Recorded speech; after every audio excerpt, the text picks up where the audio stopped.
Episode 2। मैंने अपने उपन्यास के अंदर पुनर्जन्म लिया है। एक। जब मैं अपने सामने तैरती स्क्रीन को शून्य दृष्टि से देख रहा था तो मेरे मन में अनेक प्रश्न उभर रहे थे। रेन डोवर, वो कौन था? जहां तक मुझे याद है मेरा नाम था हम। मेरा नाम क्या था? बिस्तर पर बैठते ही मेरे चेहरे पर एक खालीपन सा भाव उभर आया और मैंने हैरानी से अपनी बाईं ओर की खिड़की की ओर देखा। बिल्कुल काले बाल, पीली सफेद त्वचा, नीली सागर जैसी आंखें। खिड़की की सतह पर जो प्रतिबिंबित हो रहा था वो मेरा चेहरा नहीं था, बल्कि वो एक पूर्णतया अज्ञात चेहरा था। उसके नैन नक्श काफी आकर्षक थे, लेकिन उसका चेहरा ऐसा नहीं था कि लोग चिल्ला उठें कि वह कितना सुंदर है। आंखों के अलावा यह एक बहुत ही औसत चेहरा था। ऐसा चेहरा जिसे आप कुछ दिनों तक न देखने के बाद भूल जाएंगे। शरीर की बात करें तो यह नया शरीर काफी दुबला पतला था। इसमें कुछ हद तक कसावट थी, लेकिन इसमें निश्चित रूप से कुछ और मांसपेशियों की आवश्यकता थी। लेकिन यह निश्चित रूप से मेरा शरीर नहीं था। मुझे मोटा होना चाहिए था।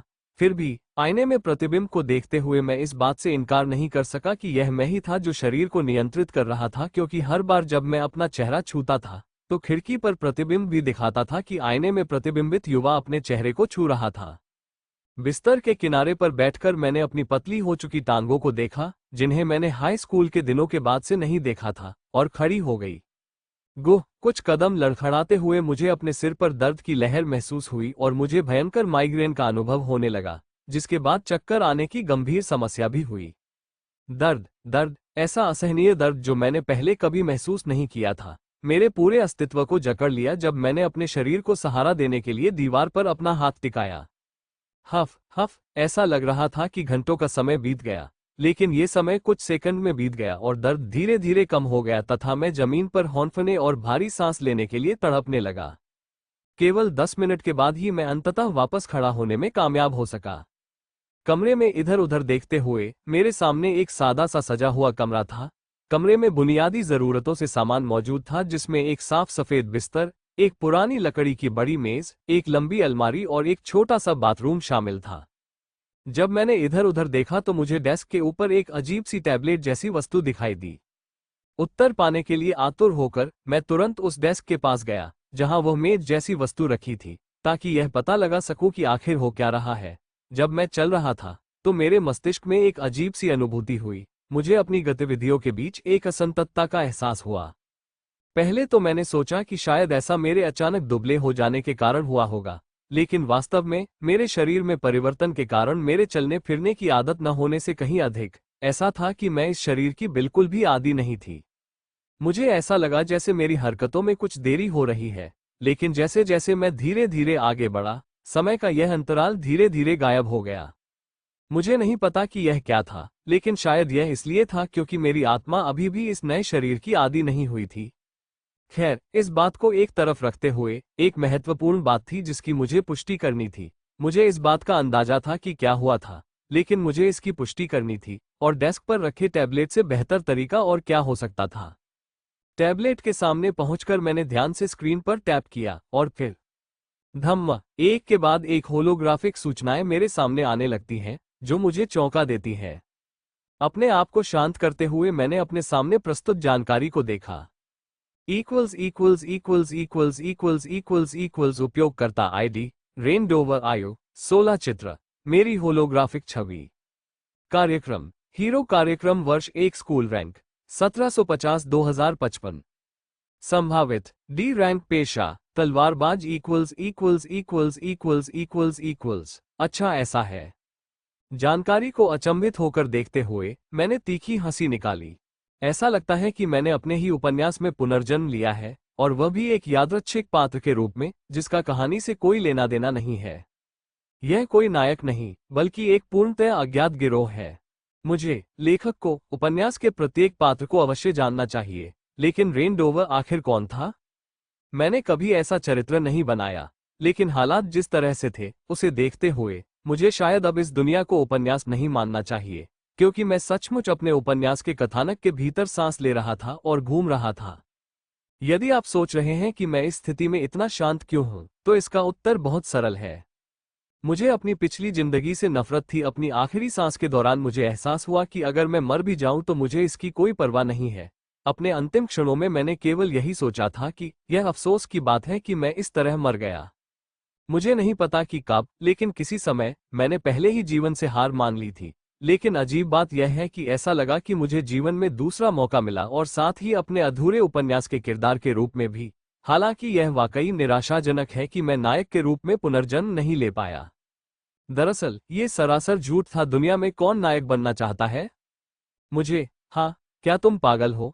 मैं न्याय से प्रेरित मूर्ख क्यों बनना चाहूंगा जो जहां भी जाता है खतरे को अपने पास खींचता है? मुझे अभी अभी एक नई जिंदगी मिली है, मैं इसे ऐसे ही क्यों बर्बाद कर दूंगा? मैं बेवकूफ नहीं हूं। हालांकि मुझे उसके होने वाले हरम से जलन हो रही है। मेरा मतलब है कि मैंने उन्हें सुंदरियां तो बनाया, लेकिन किसे परवाह है? मैं अपने पूरे 32 साल तक कुंवारी रही, इसलिए अगर मैं थोड़े और समय तक कुंवारी रहूं तो कोई बुराई नहीं है। मेरी कौमारिता को एक तरफ रखते हुए इस दुनिया में जादू और कौशल है। मैं अपना समय लड़कियों के साथ फ्लर्ट करने में बर्बाद नहीं कर सकता था, जबकि मैं जादू का अभ्यास करने में समय बिता सकता था। मैं पहले से ही खुद को बड़े बड़े आग के गोले फेंकते हुए देख सकता था। बस इस विचार से ही मैं मुस्कुरा उठता हूँ।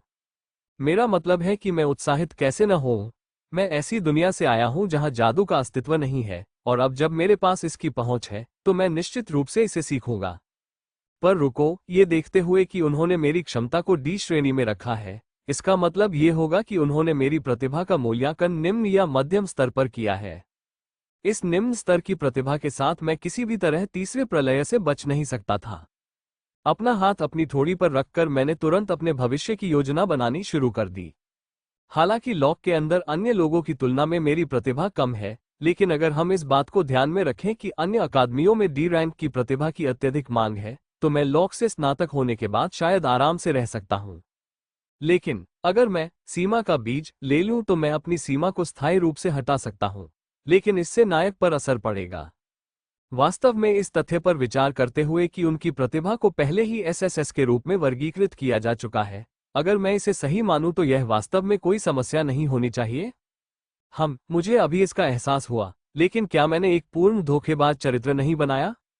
सीमा के बीज को एक तरफ रखते हुए मैंने उसे उच्चतम संभव प्रतिभा दी और उसे सबसे अच्छा उपकरण भी दिया। क्या यह थोड़ा अनुचित नहीं है? अब जबकि मैं उपन्यास में था, मैं समझ सकता था कि पाठक क्या कह रहे थे कि नायक कुछ ज्यादा ही शक्तिशाली है। हाँ, मुझे नायक को पुनः संतुलित करने की आवश्यकता है। निश्चित रूप से यह कोई बहाना नहीं है जो मैंने बनाया ताकि मैं अपने लिए कुछ उपकरण प्राप्त कर सकूं। अपने जूते पहने और अपने कमरे की चाबियां ली, जो अपार्टमेंट के प्रवेश द्वार पर छोड़ दी गई थी। मैं कमरे से बाहर निकल गया। यहां तक कि अगर नायक सीमा का बीज नहीं लेता है तो भी वो अन्य धोखा देने वाली वस्तुओं की बदौलत अपनी सीमा को पार करने में सक्षम होगा जो मैंने उसे दी है। इसलिए मुझे लगता है कि अगर मैं इसे लेता हूं तो ये ठीक है। पुनर्जन्म के पहले क्षण से ही मैंने निर्णय कर लिया था कि मैं अपनी इच्छानुसार जीवन जीऊंगा। प्रयास कभी धोखा नहीं देते, केवल मेरे जैसा धोखेबाज ही सफल हो सकता है, जो भविष्य में होने वाली घटनाओं को जानता हो और धोखा देने वाली वस्तुओं के बारे में जानता हो। ताले के बाहर पैर रखते ही मुझे एक सुखद हल्की हवा का झोंका महसूस हुआ। फू, कितना ताज़ा! अपनी बाहें फैलाकर मैं रेलवे स्टेशन की ओर चल पड़ा। अकादमी 1 सप्ताह में शुरू होनी चाहिए, इसलिए मुझे उस 1 सप्ताह के दौरान अपने आंकड़े बढ़ाने के लिए कोई भी संभव तरीका खोजना होगा। मेरा मानना है कि इस समय एमसी पहले से ही रैंक ए बॉर्डरलाइन ड पर था, जो मेरे जैसे रैंक जी से बहुत ऊपर था। इसलिए मुझे नायक के साथ थोड़ा आगे निकलने की उम्मीद में इस सप्ताह का अच्छा उपयोग करना होगा। अभी मेरी पहली प्राथमिकता सीमा का बीज प्राप्त करना था। अपनी सीमा हटाने से न केवल मैं अधिक ऊंचाइयों तक पहुंच पाऊंगा, बल्कि मैं तेजी से प्रशिक्षण भी ले पाऊंगा। ऐसा इसलिए था क्योंकि कोई व्यक्ति अपनी सीमा के जितना करीब पहुंचता है, उसका प्रशिक्षण उतना ही धीमा होता जाता है। इसलिए आपकी क्षमता जितनी अधिक थी, आपकी प्रशिक्षण गति उतनी ही अधिक थी। सीमा के बीज को खोजने के लिए मुझे एस्टन शहर के बाहरी इलाके में क्लेटन रिज की ओर जाना होगा, वो शहर जहां मैं वर्तमान में था, जिसे मानवता की राजधानी के रूप में भी जाना जाता था। पहले प्रलय के बाद दुनिया का नक्शा पूरी तरह बदल गया। पहले पृथ्वी पानी का एक विशाल पिंड थी जिसके चारों ओर अलग अलग महाद्वीप फैले हुए थे। अफ्रीका, उत्तरी अमेरिका, दक्षिण अमेरिका, यूरोप, एशिया, ओशिनिया। लेकिन प्रलय के बाद सभी महाद्वीप एक में विलीन हो गए और एक बड़ा महाद्वीप बन गया। फिर दूसरा प्रलय हुआ और मानवता द्वारा कब्जा किया गया क्षेत्र छोटा होता गया, जब तक कि शक्ति संतुलन अंततः 3/8 दानवों, 3/8 कल्पनाओं और 2/8 मानवता के अनुपात पर स्थिर नहीं हो गया। वर्तमान में मानवता ने नए महाद्वीप के पूर्वी हिस्से पर कब्जा कर लिया है, ठीक वहीं जहां एशिया हुआ करता था। नए बुनियादी ढांचे और शहर बनाए गए, और जितने भी शहर बनाए गए उनमें से 5 शहर बाकी से अलग थे।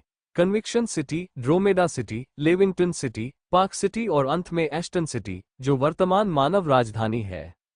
अब ये शहर इतने महत्वपूर्ण क्यों थे? ऐसा इसलिए क्योंकि ये मानवता की अंतिम सुरक्षा थे। प्रत्येक शहर मानव क्षेत्र की सीमाओं को राक्षसों और अन्य जातियों से आने वाले संभावित आक्रमणों और खतरों से सुरक्षित रखता है। कन्विक्शन सिटी मानव सीमा के बिल्कुल उत्तर में स्थित है, और यह ओर्क से आने वाले संभावित खतरे से मानवता की रक्षा करता है, जो एक युद्ध प्रेरित प्रजाति थी। ओर्क्स का वर्तमान नेता ब्रुट्स विशेष रूप से डरावना था, क्योंकि उसे युद्ध के मैदान में एक व्यक्ति जनरल के रूप में माना जाता था। उसकी ताकत का भयानक प्रदर्शन कई लोगों को चौंका सकता है, क्योंकि वे उसकी क्रूर और डरावनी ताकत से चकित हो जाते हैं। ड्रोमेडा शहर पश्चिमी क्षेत्र की सुरक्षा करता है, जो दानव क्षेत्र और एल्वेन क्षेत्र के बिल्कुल किनारे पर था। सौभाग्य से एल्व्स ओर्क्स के विपरीत युद्ध उन्मुख जाति नहीं थे, इसलिए चिंता का एकमात्र स्रोत राक्षस थे। लेकिन भले ही एल्व्स युद्ध में भाग न लें, लेकिन दानव की भयावह ताकत ड्रोमेडा को उनकी बुद्धि के अंत में छोड़ रही थी। लेविंगटन शहर ने मानव क्षेत्र के दक्षिणी क्षेत्र की सुरक्षा की और दक्षिण से आने वाले राक्षसों से सुरक्षा की। ड्रोमेडा की तरह उन्हें लगातार राक्षसों द्वारा परेशान किया जाता था, लेकिन वहां के विपरीत ये ड्रोमेडा की तुलना में कहीं अधिक भयानक स्थिति में था। ड्रोमेडा की सीमा एल्वेन क्षेत्र से लगती है, और इसके परिणामस्वरूप राक्षसों को एल्वेन के संभावित हमलों से खुद को बचाने के लिए अपनी सेनाओं को विभाजित करने के लिए मजबूर होना पड़ा, जिससे राक्षसों के खिलाफ लड़ाई में उनका बोझ कम हो गया। हालांकि लेविंगटन में स्थिति बहुत ज्यादा खराब थी। वहां कोई कल्पित बौने, कोई ओर्क्स और कोई बौने नहीं थे। आसपास कोई दूसरा गुट नहीं था जो राक्षसों को अपनी सेना में विभाजित करने का कारण बनता। इसलिए जब राक्षस आक्रमण करते हैं तो लेविंगटन शहर को राक्षसों के पूरे हमले का सामना करना पड़ता है, जिससे हर साल बड़ी मात्रा में संसाधन बर्बाद होते हैं। दूसरी ओर पार्क सिटी पूर्व दिशा में स्थित थी, और पिछले शहरों की तुलना में इसमें एक खास अंतर था, और वह ये कि इसका सीधा सामना समुद्र से था, यानी इसे समुद्री जीवों से बचाव करना था। दूसरे प्रलय के बाद दूसरे लोकों से आने वाले मान में अचानक वृद्धि के कारण जानवर उन्माद में जाने लगे। पहले तो ऐसा लगा कि वे पूरी तरह से अपना दिमाग खो चुके हैं, लेकिन बाद में कुछ दिनों के बाद परिवर्तन होने लगे। सबसे अधिक ध्यान देने योग्य अंतर उनकी ऊंचाई में अत्यधिक वृद्धि और अत्यधिक रक्तपात होगा। 1 घंटे पहले जो आपका प्यारा सा पिल्ला हो सकता था, वो एक राक्षसी जानवर में बदल गया जो आपको कुछ ही मिनटों में पूरा खा जाएगा। सौभाग्य से ऐसा लग रहा था कि उन्हें कोई बुद्धि नहीं मिली, इसलिए जब तक उन्हें अकेला छोड़ दिया जाता तब तक वे जरूरी नहीं कि कोई खतरा हो।